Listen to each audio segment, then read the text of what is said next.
இன்னைக்கு இந்த டிராமாவோட அடுத்த எபிசோடு தான் பார்க்க போறோம். அதுக்கு முன்னாடி இந்த வீடியோக்கு ஒரு லைக் போடுங்க, அதே நேரத்துல கமெண்ட் பண்ணுங்க, அப்புறம் ஹைப்புங்கிற ஒரு பட்டன் இருக்கும் அதையும் பிரஸ் பண்ணுங்க. அப்பதான் நம்ம வீடியோ நிறைய பேருக்கு ரெக்கமெண்ட் ஆகும். So welcome back to series Tamil. வணக்கம் நண்பா, இன்னைக்கு நாம இந்த டிராமாவோட அடுத்த எபிசோடு தான் பார்க்க போறோம். வாங்க வீடியோக்குள்ள போலாம். சோ போன எபிசோட் பார்க்கலனா மறக்காம பார்த்துட்டு வந்துருங்க, அப்பதான் இந்த டிராமாவோட கதை புரியும். இப்போ என்ன ஆகுதுன்னா, நம்ம கமாண்டர் வந்து நம்ம ஹீரோனை கிஸ் பண்ண வர அதை எல்லாத்தையுமே நம்ம ஹீரோ பாத்துக்கிட்டு இருக்கான். உடனே கமாண்டரை தடுக்கலான்னு வெளியே வரும்போது அப்ப நம்ம கமாண்டருக்கு ஹீரோ திறக்கிற சத்தம் கேக்குது.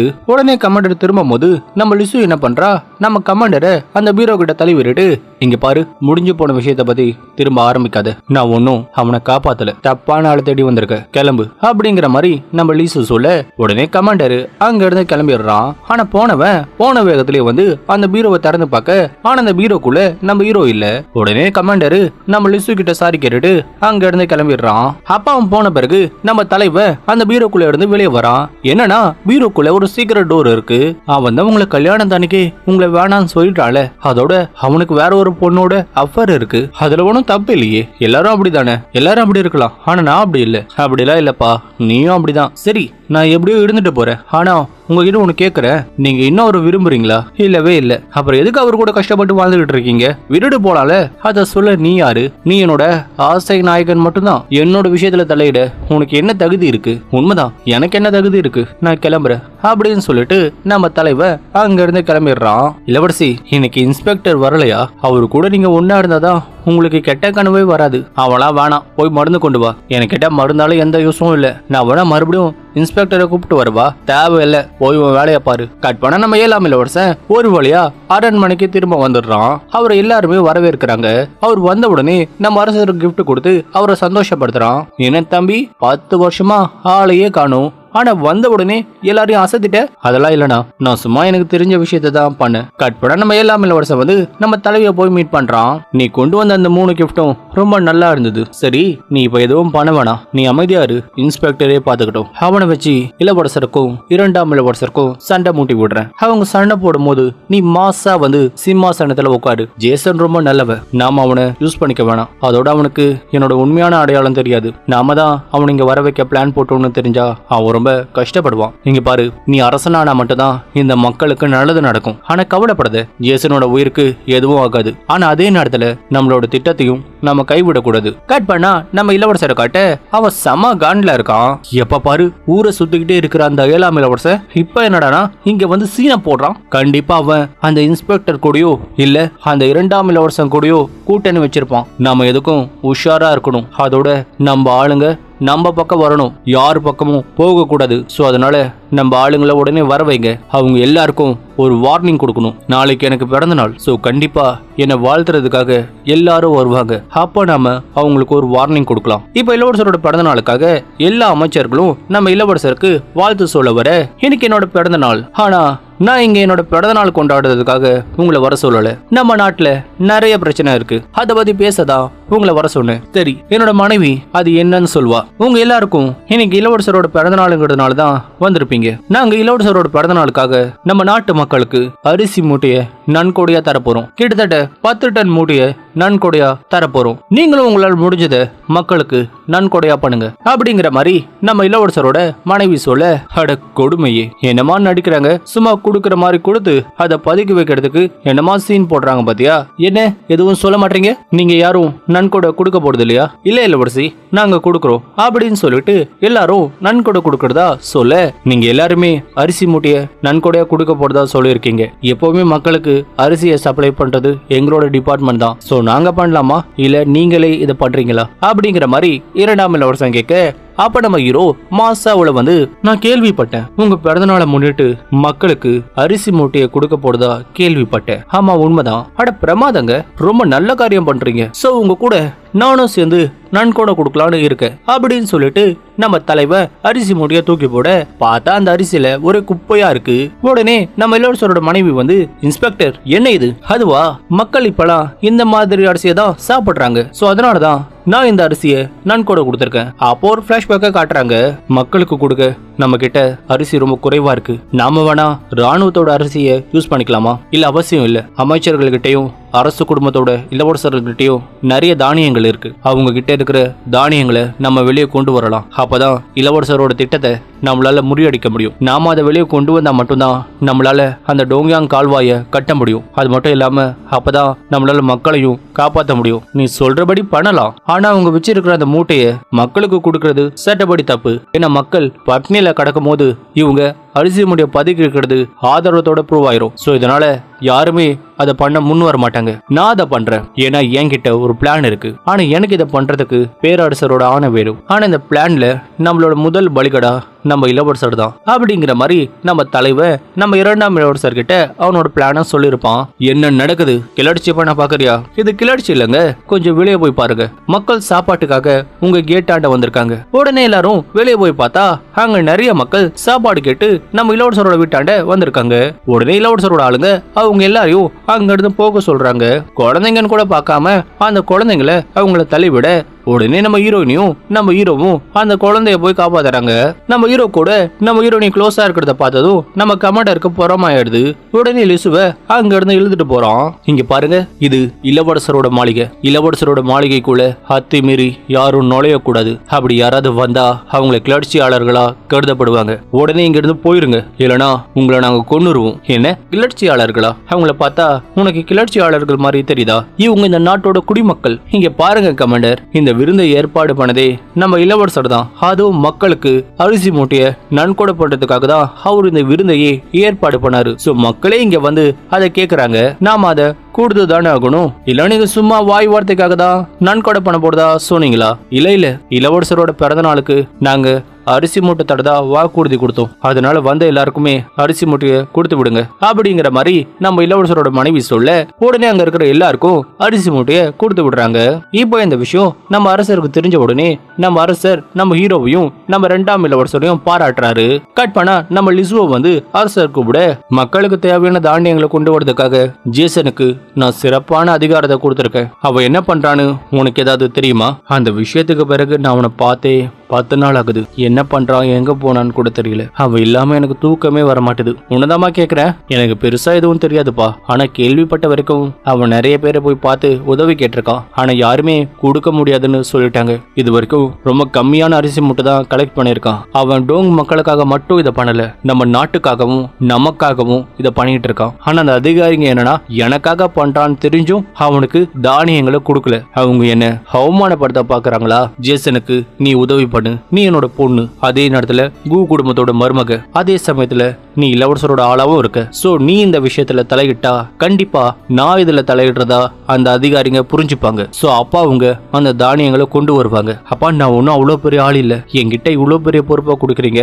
நீங்க வேணா இந்த பொறுப்பை இளவரசி அன்லா கிட்ட கொடுக்கலாமே. அன்லா ரொம்ப குறும்புத்தனமான பொண்ணு, அவ இதுக்கு சரிப்பட்டு வரமாட்டா. அதனால நீயே இதை பண்ணு. சரிப்பா, நானே இதை பண்றேன். அப்பா என்ன யூஸ் பண்ணி அரச குடும்பத்துக்கும் இளவரசருக்கும் வார்னிங் கொடுக்க நினைக்கிறாரு. அதே நேரத்துல அன்னைக்கு இளவரசரோட வீட்டாண்ட ஒரு பாப்பா வந்து சாப்பாடு கேட்டிருப்பாடு. அந்த பாப்பா வந்து நம்ம தலைவிதான் கூப்பிட்டு போய் அவளை வளர்ந்துகிட்டு இருக்கா. அவளுக்கு நம்ம 7ஆம் இளவரசன் வந்து படிக்கிறது எப்படின்னு சொல்லி கொடுத்துக்கிட்டு இருக்கான். ஆனா அவ படிக்க முடியாதுன்னு சொல்லி பயங்கரமா அழுகுறா. உடனே நம்ம லிசு வந்து என்னன்னு கேட்க, ஆக்சுவலா இந்த மாதிரி ஏழை பசங்க படிச்சா இந்த பணக்காரங்க அதிகாரிகளா இருக்காங்களே, அதோட ராஜ குடும்பத்தை சேர்ந்தவங்களா இருக்காங்களே, அவங்க இந்த ஏழை பசங்களை கொடூரமா கொண்டுருவாங்களாம். அதனால அவளுக்கு படிக்க விருப்பம் சொல்லி பயங்கரமா அழுகுறா. இங்க பாருமா, இனிமே அந்த மாதிரி எதுவும் நடக்காது. இப்ப நீ எங்குள்ள ஒருத்தி, சோ அதனால நீ பயப்படாத. உனக்கு என்ன படிக்க தோணுதோ அதை நீ கண்டிப்பா படி, புரியுதா அப்படிங்கிற மாதிரி நம்ம லீசு சொல்ல, நீ அவகிட்ட சொன்னது உண்மைதானா? நீ அவளை நம்புள்ள ஒருத்தியா பாக்குறியா? இந்த ராஜ குடும்பத்தை சேர்ந்தவங்களும் இந்த அதிகாரிகளும் ஏழைகளை ரொம்ப இழிவா பாக்குறாங்க. ஏன் ஏழைகளா இருந்து திடீர்னு பணக்காரனா மாறுறாங்களே, அவங்க கூட ஏழைகளை இழிவா பாக்குறாங்க. நம்ம இதை எப்படியாவது ஒடுக்கணும், எல்லாரும் இங்க சமன்னு புரிய வைக்கணும். அதுதான் என்னோட நோக்கம். சரி, நான் கேள்விப்பட்டது உண்மையா? அரசர் ஜேசனுக்கு போய் உதவி பண்ண சொன்னாரா? ஆமா, என்னை வச்சு இளவரசருக்கு வார்னிங் கொடுக்க நினைக்கிறாரு. அது உண்மைதான். ஆனா நீ அப்படி பண்ணா இளவரசரோட எதிரியா மாறிடுவ. அதை யோசிச்சு பாத்தியா? அரசர் என்ன யூஸ் பண்ணிக்கிறாரு, இளவரசரும் என்ன யூஸ் பண்ணிக்கிறாரு. நான் எப்பவுமே அவங்களோட பகடக்காய் தானே. இருந்தாலும் நாம இந்த தடவை அவங்கள யூஸ் பண்ணிக்கலாம். என்கிட்ட ஒரு பிளான் இருக்கு. ஜேசன் சீக்கிரமா திரும்ப வந்துருவான். அவன் வந்த உடனே அவனை வச்சு நான் இந்த பிளானை செயல்படுத்த போறேன் அப்படிங்கிற மாதிரி நம்ம லீசு சொல்ல, இளவரசி அந்த மாமாக்கள்லாம் என்ன பண்ணிட்டு இருக்காங்க? அவங்க அந்த பூக்களை ஷூட் பண்ணிக்கிட்டு இருக்காங்க. எதுக்காக? அந்த பூக்களை ஷூட் பண்ணி இங்க இருக்கிற அழகு மங்கைகளை கவர பாக்குறாங்க. நீங்க என்ன சொல்றீங்கன்னு எனக்கு புரியல. ஆனா யாராவது ஒருத்தராது அதை ஷூட் பண்ணுவாங்களா? அதை பார்க்கணும்னு ரொம்ப ஆசையா இருக்கு. ஆனா இங்க வந்து யாராலையும் அதை ஷூட் பண்ண முடியல அப்படிங்கிற மாதிரி நம்ம பாப்பா சொல்லிட்டு இருக்க. அப்ப நம்ம தலைவர் நம்ம லிசுவை பார்க்க அங்க வரான். வாங்க இன்ஸ்பெக்டர், என்ன திடீர்னு என்ன பார்க்க வந்திருக்கீங்க? இளவரசி, உங்களுக்கே தெரியும் நான் தானியங்களை கலெக்ட் பண்ணிக்கிட்டு இருக்கேன்னு. நான் அரச குடும்பத்தை சேர்ந்த எல்லா வீட்லயும் போய் தானியங்களை பத்தி கேட்டுட்டு வந்துட்டேன். அவங்க எல்லாருமே அவங்களால முடிஞ்சதை பண்ணிருக்காங்க. அதே மாதிரி உங்களால முடிஞ்சதும் நீங்க பண்ணுங்க. தானியங்களை வாங்க நீ விபச்சார விடுதிக்கு தான் வருவியா? சரி, ரொம்ப நாளைக்கு பிறகு நாம மீட் பண்றோம். அதனால நாம இந்த நாளை சிறப்பா கொண்டாடுவோம். நான் அபிஷியல் வேலையா இங்க வந்திருக்கேன். அட வெக்கப்படுறியா? அட கிட்ட வாப்பா, நம்ம கூட தான் எல்லாம் நடந்து முடிஞ்சிருச்சு. சோ எதுக்காக வெக்கப்படுற? நீ தானியத்துக்காக தானே இங்க வந்திருக்க. ஓப்பனா சொல்லு, உனக்கு எவ்வளவு தானியம் வேணும்? அதுக்கு நம்ம தலைவன் ரூல்ஸ் படி பார்த்தா நீங்க 30,000 மூட்டைய எனக்கு கொடுக்கணும். எனது 30,000 மூட்டையா? நான் வருஷத்துக்கே 10,000 மூட்டை தான் அறுவடை பண்றேன். நீ என்னடானா என்னோட 3 வருஷத்தோட சம்பாதியத்தை கேக்குற? உங்ககிட்ட எவ்வளவு நிலம் இருக்கோ அதை வச்சுதான் இதை கணக்கு போட்டேன். நீங்க இன்னும் இதுக்கும் மேல கொடுக்கணும் தெரியுமா? லிசு, உனக்கு ஒண்ணு தெரியுமா? நம்ம அண்லா இவனை கரெக்ட் பண்ண பார்த்தா, ஆனா ஆளு அவளை வேணான்னு சொல்லிட்டான். இவனுக்கு நீ யாருன்னு காட்டு. சரிப்பா, நான் அந்த 30,000 மூட்டைய உனக்கு கொடுக்க சொல்றேன். ஆனா நான் சொல்றத நீ பண்ணாதான் அதை நான் கொடுப்பேன். இங்க பாருங்க, நான் உங்க கூட விளையாட்டுறதுக்காக இங்க வரல. அட நான் தான் தரேன்னு சொல்றல, எதுக்கு வேணான்னு சொல்ற? சரி, அங்க இருக்கல அந்த பூ பந்து, அத உன்னோட அம்பால அடிச்சு காட்டு. அதை நீ கீழே விழ வச்சா நான் உனக்கு நீ கேட்ட மாதிரியே கொடுக்குறேன். உண்மையா தருவீங்களா? உனக்கு ஏமால நம்பிக்கை இல்லையா? சரி, நம்பிக்கை இல்லனா நீ கிளம்பு. இல்ல நான் உங்களை நம்புறேன் அப்படின்னு சொல்லிட்டு நம்ம தலைவர் அந்த வில்ல எடுத்து அந்த பூ பந்தை ஷூட் பண்ணிடுறான். நீங்க சொன்ன மாதிரியே அதை கொடுங்க. இங்க பாருப்பா, நான் கொடுத்தேன்னு வச்சுக்கோயேன், அந்த இளவரசன் என்ன சும்மா விட மாட்டான். அதோட நான் உண்மையில உனக்கு தருவேன்னு நினைக்கிறியா? எனக்கு தெரியும் நீங்க தர மாட்டீங்கன்னு. தெரியுமா? அப்புறம் எதுக்கு என் மேல கோவப்படாம இருக்க? எனக்கு கோவமா தான் இருக்கு. ஆனா நான் கோவப்படுறதை விட நீங்க தானே அவங்க மேல ரொம்ப கோவமா இருக்கீங்க. நான் எதுக்குடா கோவப்படணும்? அப்ப இளவரசர் ஆளுங்க நம்ம தலைவியை பார்க்க அங்க வந்திருக்காங்க. உடனே நம்ம தலைவி நம்ம ஹீரோவை அங்க இருக்க சொல்லிட்டு அவங்கள போய் பாக்குறா.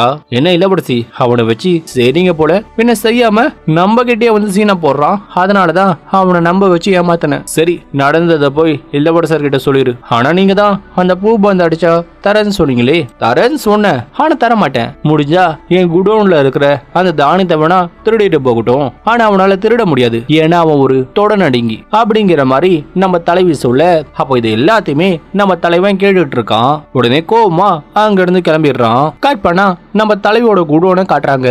அங்க நம்ம தலைவன் வந்திருக்கான். இன்ஸ்பெக்டர், நீங்க எதுக்காக இளவரசியோட குடோனோட வந்திருக்கீங்க? அரசரோட உத்தரவு. இங்க இருக்கிற தானியங்கள் எல்லாம் நான் எடுத்துட்டு போக வந்திருக்கேன். உனக்கு என்ன பைத்தியமா? இந்த தானியங்கள்லாம் இளவரசியோடுது, அதை எப்படி நீங்க எடுத்துட்டு போவீங்க? எனக்கு தெரியாதுன்னு நினைக்கிறியா? தெரிஞ்சுதான் வந்திருக்கேன். என்ன பாக்குறீங்க? மன்னரோட உத்தரவை மறந்துட்டீங்களா? போய் அந்த தானியங்களை கொண்டு வாங்க. உடனே ஹீரோவோட ஆளுங்க உள்ள போந்து அங்க இருக்கிற தானிய மூட்டையை கொண்டு போக, உடனே அங்க இருக்கிற வேலைக்கார இந்த விஷயத்த போய் நம்ம கமாண்டர் கிட்ட சொல்றான். அதே நேரத்துல நம்ம தலைவிக்கும் இந்த விஷயம் தெரிய வருது. இளவரசி, அந்த ஜேசன் உங்க குடோன்ல இருக்கிற தானியங்களை எடுத்துட்டு போக வந்திருக்கான். விடு, அரசரோட உத்தரவுக்காக தானே அவன் அதை எடுக்க வந்திருக்கான். நம்மளால எப்படி அரசரோட உத்தரவை மீற முடியும்? எடுத்துட்டு போகட்டும், விடு. இல்ல இளவரசி, நாம அவனை தடுக்க வேணாமா?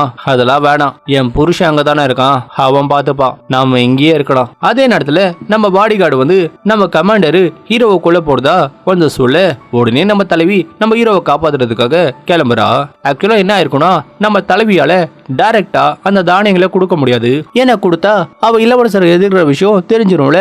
அதனாலதான் வேணும்னே இளவரசரோட ஆளுகிட்ட சொல்ற மாதிரி நம்ம ஹீரோவை அந்த தானியங்களை திருட சொல்லிருப்பா.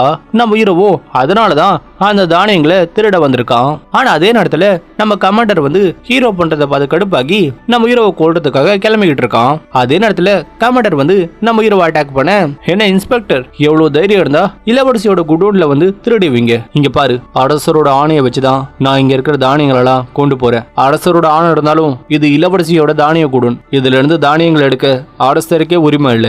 அப்படி இருக்கும்போது நீ எப்படி இதை எடுக்கலாம்? நான் என்னோட வேலையை தான் பாக்குறேன். என்ன, உன்னோட வேலையை பாக்குறியா? இது எங்க குடோன், உன்னோட வேலையை பாக்குறதா இருந்தாலும் இங்க வந்து பார்க்க கூடாது, கிளம்பு. என்னது உன்னோட குடோனா? டேய், அவ உன்னை புருஷனாவே மதிக்கலடா. அதோட நீ ஒருத்தைய வச்சிருக்காடு ஊருக்கே தெரியும். சோ எதுக்கடா ஓவரா சீனா போடுற? என்னது சீன் போடுறானா? உனக்கு எவ்வளவு தைரியம் இருந்தா என்கிட்ட இப்படி பேசுவ? அப்படின்னு சொல்லி நம்ம கமாண்டர் வந்து நம்ம ஹீரோவை கொல்றதுக்காக வர, நான் உன்னை கொல்ல வர, ஆனா கொஞ்சம் கூட பயப்படாம அப்படி செல்ல மாதிரி நிக்கிற.